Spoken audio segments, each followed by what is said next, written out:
Hi friends, welcome back to my channel. ಆರೋಗ್ಯಕ್ಕೆ ಸಂಬಂಧಪಟ್ಟಂತಹ ಯಾವುದೇ ತೊಂದರೆಗಳಿಗಾಗಿರ್ಬೋದು, ನಮ್ಮ ಚಾನಲ್ನಲ್ಲಿ ರೆಮಿಡಿಗಳನ್ನು ನೀವು ಕಂಡ್ಕೋಬಹುದು. ಆಯುರ್ವೇದ ಮತ್ತು ಮನೆಮದ್ದಿನ ಮೂಲಕವಾಗಿ ನೀವಿನ್ನು ನಮ್ಮ ಚಾನಲ್ನ ಸಬ್ಸ್ಕ್ರೈಬ್ ಮಾಡ್ದಲೇ ಸಬ್ಸ್ಕ್ರೈಬ್ ಮಾಡಿ, ಪಕ್ಕದಲ್ಲಿರುವಂಥ ಬೆಲ್ ಬಟನ್ನ ಪ್ರೆಸ್ ಮಾಡಿ. ಫ್ರೆಂಡ್ಸ್, ಇವತ್ತಿನ ಟಾಪಿಕ್ ಗಂಟ್ಲು ನೋವು ಮತ್ತು ಗಂಟ್ಲಲ್ಲಿ ಊತ ಆಗೋದು ಮತ್ತು ಏನು ತಿನ್ನೋದಕ್ಕೆ ಏನು ಕುಡಿಯೋದಕ್ಕೆ ಆಗದಲ್ಲೇ ಇರುವಂಥ ಸಂದರ್ಭದಲ್ಲಿ ನಾವು ಮನೆಯಲ್ಲೇ ಮಾಡ್ಕೋಬೋದಾದಂತಹ ಕಷಾಯ ಇದು ಕೆಮ್ಮಿಗೂ ಸಹ ಯೂಸ್ ಆಗುತ್ತೆ. ಇದು ಬಂದು ಹಳಲೆಕಾಯಿ ಫ್ರೆಂಡ್ಸ್, ಇದನ್ನು ಕಡಕ್ಕಾಯಿ ಅಂತಲೂ ಕರೀತಾರೆ. ಇದನ್ನು ಚೂರ್ಣ ಮಾಡಿ ಇಟ್ಕೊಂಡಿದ್ದೀನಿ ನೋಡಿ. ಇದನ್ನು ಚೆನ್ನಾಗಿ ಚೂರ್ಣ ಮಾಡಿ ಇಟ್ಕೊಂಡಿರೋದು. ಚೂರ್ಣ ಮಾಡಿ ಬಟ್ಟೆಯಲ್ಲಿ ಜಲ್ಲಡೆ ಮಾಡಿಕೊಂಡ್ರೆ ಈ ಥರ ಒಂದು ಫೈನ್ ಪೌಡ್ರ್ ಸಿಗುತ್ತೆ. ಈ ಚೂರ್ಣವನ್ನು ನಾನು ಉಪಯೋಗಿಸ್ಕೊಂಡು ಹೇಗೆ ಕಷಾಯ ಮಾಡೋದು ಅಂತ ಹೇಳ್ಕೊಡ್ತೀನಿ. ಈ ಒಂದು ಕಷಾಯ ನಮಗೆ ಗಂಟ್ಲು ನೋವು, ಗಂಟ್ಲಲ್ಲಿ ಊತ, ಕೆಮ್ಮು, ಕೋಲ್ಡು ಈ ಎಲ್ಲ ಲಕ್ಷಣಗಳಿಗೂ ಉಪಯೋಗ ಆಗುತ್ತೆ. ನಿಮ್ಗೆ ಗೊತ್ತಿರೋ ಹಾಗೆ ಕೋವಿಡ್-19 ಇದೆ.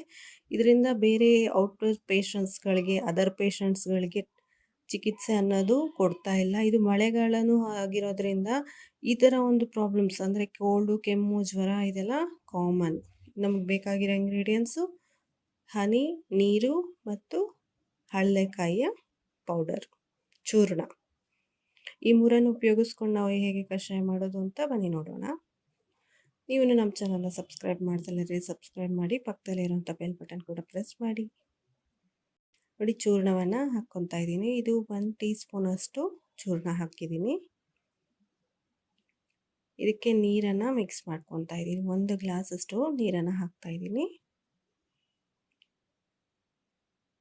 ಚೂರ್ಣವನ್ನು ಚೆನ್ನಾಗಿ ನೀರಲ್ಲಿ ಮಿಕ್ಸ್ ಮಾಡ್ಕೊಳ್ಳಿ. ಇದನ್ನು ಸ್ವಲ್ಪ ಗಟ್ಟಿ ಅಂದರೆ ಲಂಪ್ಸ್ ಆಗುವಂತಹ ಸಾಧ್ಯತೆ ಇರುತ್ತೆ. ಸ್ವಲ್ಪ ಚೆನ್ನಾಗಿ ಕಲಿಸ್ಬಿಟ್ಟು ಇದನ್ನು ಒಲೆ ಮೇಲೆ ಇಟ್ಕೊಂಡು ಚೆನ್ನಾಗಿ ಕಾಯಿಸ್ಕೋಬೇಕು. 1 ಗ್ಲಾಸ್ ನೀರು ಹಾಕಿದ್ವಲ್ವ, ಇದು ಅರ್ಧ ಗ್ಲಾಸ್ ನೀರು ಆಗೋವರೆಗೂ ನಾವು ಕಾಯಿಸ್ಕೋಬೇಕು ಚೆನ್ನಾಗಿ. ಈ ಒಂದು ಹಳಲೆಕಾಯಿ ತುಂಬಾ ಒಳ್ಳೆಯದು. ನಮಗೆ ಇದನ್ನು ಕರಕ್ಕಾಯಿ ಅಂತಲೂ ಸಹ ಕರೀತಾರೆ. ಆದಷ್ಟು ಈ ಗಂಧಿಗೆ ಅಂಗಡಿಗಳಲ್ಲಿ ಇದು ಸಿಗುತ್ತೆ. ನಿಮಗೆ ಚೂರ್ಣ ರೂಪದಲ್ಲೇ ಸಿಗುತ್ತೆ. ಚೂರ್ಣನೇ ತಂದು ಮಾಡ್ಕೋಬೋದು. ಇಲ್ಲ ನಾವು ಕಾಯಿ ತಂದು ಪೌಡ್ರ್ ಮಾಡಿ, ಫೈನ್ ಪೌಡ್ರ್ ಮಾಡಿ ಜಲ್ಡೆ ಇಟ್ಕೊತೀವಿ ಅಂದ್ರೂ ನೀವು ಮಾಡ್ಕೋಬೋದು. ಇದು ಚೆನ್ನಾಗಿ ಮರಳಬೇಕು. 1 ಗ್ಲಾಸ್ ಹಾಕಿರುವಂತಹ ಕಷಾಯವನ್ನು ಅರ್ಧ ಗ್ಲಾಸ್ ಅಷ್ಟು ನಾವು ಬೇಯಿಸ್ಕೋಬೇಕು. ನೋಡಿ, ಇದು ಅರ್ಧ ಗ್ಲಾಸ್ ಆಗಿದೆ. ಇದನ್ನು ಹೊಯ್ಕೊತಾ ಇದ್ದೀನಿ ಗ್ಲಾಸ್ನಲ್ಲಿ. ಇದು ಚೆನ್ನಾಗಿ ಆರಬೇಕು ಫ್ರೆಂಡ್ಸ್. ಆರಬೇಕು ಅಂದರೆ ಉಗುರು ಬೆಚ್ಚಗಿರಬೇಕು. ಆವಾಗ ನಾವು ಇದಕ್ಕೆ ಹನಿಯನ್ನು ಮಿಕ್ಸ್ ಮಾಡಿಕೊಂಡು ಕುಡಿತಾ ಬರಬೇಕು. ನೀವು ಯಾವಾಗ ಬೇಕಾದ್ರೂ ಇದನ್ನು ಕುಡಿಬೋದು. ಇದೇ ಥರ ಪರ್ಟಿಕ್ಯುಲರ್ ಟೈಮಲ್ಲಿ ನಾವು ಕುಡಿಬೇಕು ಅಂತ ಏನೂ ಇಲ್ಲ. ಯಾವ ಟೈಮಲ್ಲಾದರೂ ಊಟದ ಆದ ನಂತರ ಕುಡ್ಕೋಬೋದು. 3 ಟೈಮ್ಸು ಡೈಲಿ 3 ಟೈಮ್ಸ್ ಕುಡಿತಾ ಬಂದರೆ ಒಂದು 4 ಡೇಸಲ್ಲೇ ನಿಮಗೆ ಗಂಟ್ಲು ನೋವು ಎಲ್ಲನೂ ಹೋಗುತ್ತೆ. ಹನಿಯನ್ನು ಹಾಕ್ತಾಯಿದ್ದೀನಿ. ಇದು ಆರಿದೆ. ಇವಾಗ ಹನಿಯನ್ನು ಹಾಕ್ಕೊತಾ ಇದ್ದೀನಿ.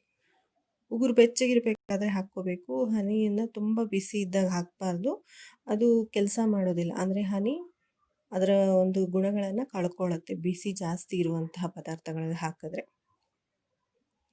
ಇದು ಮಕ್ಕಳಿಗೂ ಸಹ ಕೊಡ್ಬೋದು ಫ್ರೆಂಡ್ಸ್. ನಿಮಗೆ ಹೇಗೆ ಹೇಳೋದು ಅಂದರೆ 30 ml ಅಷ್ಟು, ಒಂದು ಹೊತ್ತಿಗೆ 30 ml ಅಷ್ಟು ಕಷಾಯವನ್ನು ನೀವು ತೊಗೋಬೋದು. ಐ ಹೋಪ್ ಈ ವಿಡಿಯೋ ಇಷ್ಟ ಆಗಿದೆ ಅಂತ ಅಂದ್ಕೊಂಡಿದ್ದೀನಿ. ಇಷ್ಟ ಆಗಿದ್ರೆ ಲೈಕ್ ಮಾಡಿ, ಶೇರ್ ಮಾಡಿ, ಕಮೆಂಟ್ ಮಾಡಿ. ಸಬ್ಸ್ಕ್ರೈಬ್ ಮಾಡ್ದಲ್ಲಿದ್ರೆ ಸಬ್ಸ್ಕ್ರೈಬ್ ಮಾಡಿ, ಪಕ್ಕದಲ್ಲೇ ಇರುವಂತಹ ಬೆಲ್ ಬಟನ್ ಕೂಡ ಪ್ರೆಸ್ ಮಾಡಿ. Thank you so much.